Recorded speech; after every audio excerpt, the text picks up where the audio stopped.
Top quality और consistent performance के लिए सिर्फ सिल्वर पंप नाम याद रखना।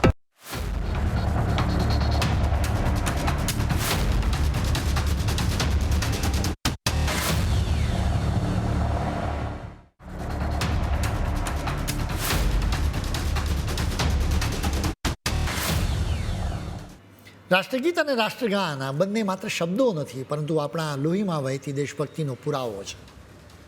જ્યારે પણ જનગણ મન કે વંદે માતરમના સુર હવામાં ગુંજે છે, આપણા કાનમાં પડે છે, ત્યારે આખા શરીરમાં એક અદ્ભુત ઉર્જાનો સંચાર થાય છે. રૂવાડા ઊભા થઈ જાય છે. એ કોઈ સામાન્ય ગીત નથી, એ તો આપણી માતૃભૂમિની આરતી છે. એના દરેકે દરેક શબ્દમાં ભારતનું અદ્ભુત ગૌરવ, આપણી ભવ્ય અસ્મિતા અને આ ધરતીનો ધબકાર છુપાયો છે. આજ સુર કાશ્મીરથી કન્યાકુમારી સુધી એમ આખા દેશને એક જ તાંતણે બાંધે છે. આપણને અનુભૂતિ કરાવે છે કે આપણે એ મહાન દેશના સંતાનો છીએ, જેનું નામ ભારત છે. ઘણીવાર રાષ્ટ્રગીત અને રાષ્ટ્રગાનની ગરિમા જળવાતી નથી. ક્યાંક ઉચ્ચારણમાં ભૂલ થઈ જાય છે, તો ક્યાંક પ્રોટોકોલનું ધ્યાન જ નથી રહેતું. અત્યાર સુધી કદાચ આ બધું ચાલતું હતું, પરંતુ હવે બિલકુલ નહીં ચાલે. કેન્દ્ર સરકારે આ બાબતે એકદમ કડક વલણ અપનાવ્યું છે. સરકારે દેશના તમામ રાજ્યો, કેન્દ્રશાસિત પ્રદેશો અને કેન્દ્રીય મંત્રાલયોને એક નવો આદેશ આપ્યો છે. આ આદેશમાં રાષ્ટ્રગાન, જનગણ મન અને રાષ્ટ્રગીત વંદે માતરમ માટે નિયમો લખવામાં આવ્યા છે, જેનું હવે તમારે પાલન કરવું જ પડશે. આ સરકારી આદેશમાં એવા અવસરો એટલે કે કાર્યક્રમોની આખી યાદી આપવામાં આવી છે, જ્યાં રાષ્ટ્રગીત અને રાષ્ટ્રગાન વગાડવું કે ગાવું ફરજિયાત છે. એટલું નહીં, એમાં એવા પણ ખાસ અવસરોનો ઉલ્લેખ છે કે જ્યારે રાષ્ટ્રગીત અને રાષ્ટ્રગાનને ગાય કે વગાડી શકાય છે. ઘણીવાર એવું પણ બને છે કે મોટા પ્રોગ્રામની શરૂઆત અને અંત બંને સમયે રાષ્ટ્રગીત અને રાષ્ટ્રગાન ગવાય કે વગાડાય. એટલે કે આખા કાર્યક્રમ દરમિયાન બંનેને 2 વાર રજૂ કરવાની જોગવાઈ પણ આ આદેશમાં સામેલ કરવામાં આવી છે. સ્પષ્ટ રીતે કહીએ તો મન ફાવે એમ રાષ્ટ્રગીત ન વગાડી શકાય. એના માટેના ચોક્કસ નિયમોનું પાલન કરવું પડશે. આ આદેશમાં ચોખ્ખી વાત કરવામાં આવી છે કે જ્યારે પણ રાષ્ટ્રગીત અને રાષ્ટ્રગાન ગાવાના હોય કે વગાડવાના હોય, ત્યારે સૌથી પહેલાં હંમેશા રાષ્ટ્રગીત જ ગાવું અથવા વગાડવું પડશે. રાષ્ટ્રગીત એટલે વંદે માતરમ. આ સિવાય આપણા દેશના કેટલાક રાજ્યોમાં એક અનોખી પરંપરા પણ છે. ત્યાં રાષ્ટ્રગાન કે રાષ્ટ્રગીતની સાથે પોતાનું રાજ્યગીત પણ ગાવા કે વગાડવામાં આવે છે. આવા પ્રસંગો માટે પણ સરકારે એકદમ સરળ નિયમ બનાવ્યો છે. નિયમ એવો છે કે જ્યારે પણ રાષ્ટ્રગીત કે રાષ્ટ્રગાનની સાથે રાજ્યગીત રજૂ કરવાનું હોય, ત્યારે રાષ્ટ્રગીત અને રાષ્ટ્રગાન બંનેને એક સાથે રજૂ કરવાના રહેશે. અને તેમાં પણ પહેલાં રાષ્ટ્રગીત ગવાશે કે વાગશે અને તેના પછી જ રાષ્ટ્રગાન આવશે, જેના પછી જ રાજ્યગીત ગાવાનું રહેશે.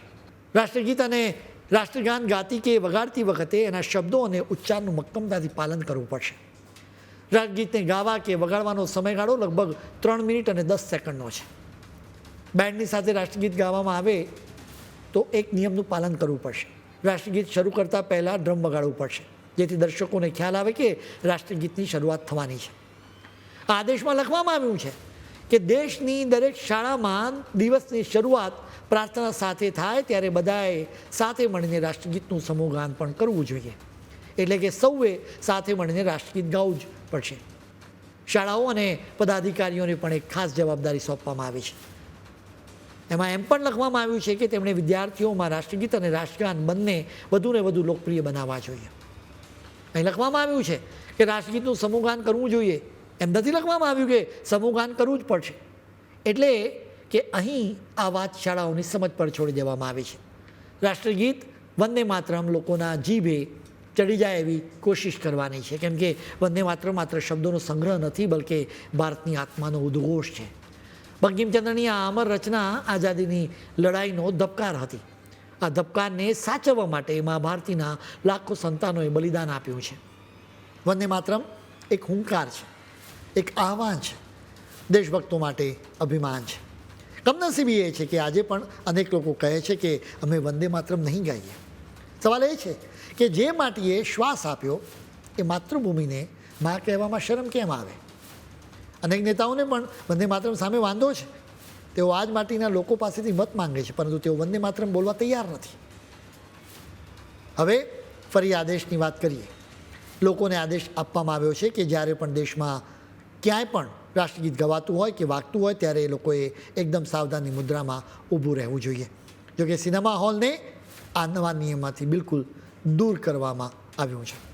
એનો સીધો અર્થ એ થયો કે હવે થિયેટરમાં ફિલ્મ શરૂ થતાં પહેલાં વંદે માતરમ વગાડવું અને એના માટે દર્શકોએ ઊભા રહેવું ફરજિયાત નથી.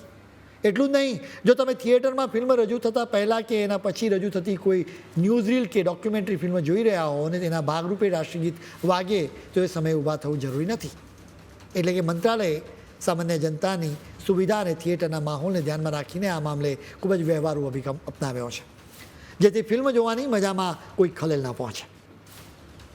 અમે તમને જણાવ્યું કે રાષ્ટ્રગીત કે રાષ્ટ્રગાન ગાવામાં કોઈ ભૂલ રહી ન જવી જોઈએ.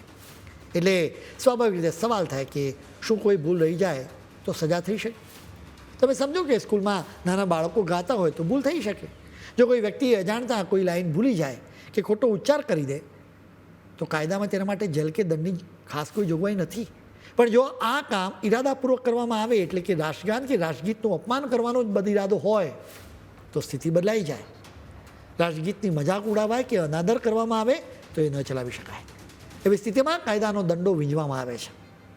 રાષ્ટ્રીય સન્માનનું અપમાન નિવારણ અધિનિયમ 1971ની કલમ 3 મુજબ જો કોઈ વ્યક્તિ જાણી જોઈને કોઈને રાષ્ટ્રગાન ગાતા કે રોકે તો ગાન દરમિયાન અડચણ ઊભી કરે તો એનું ઈરાદાપૂર્વક અપમાન કરે છે તો તેને 3 વર્ષ સુધીની જેલ, દંડ કે પછી બંને થઈ શકે છે.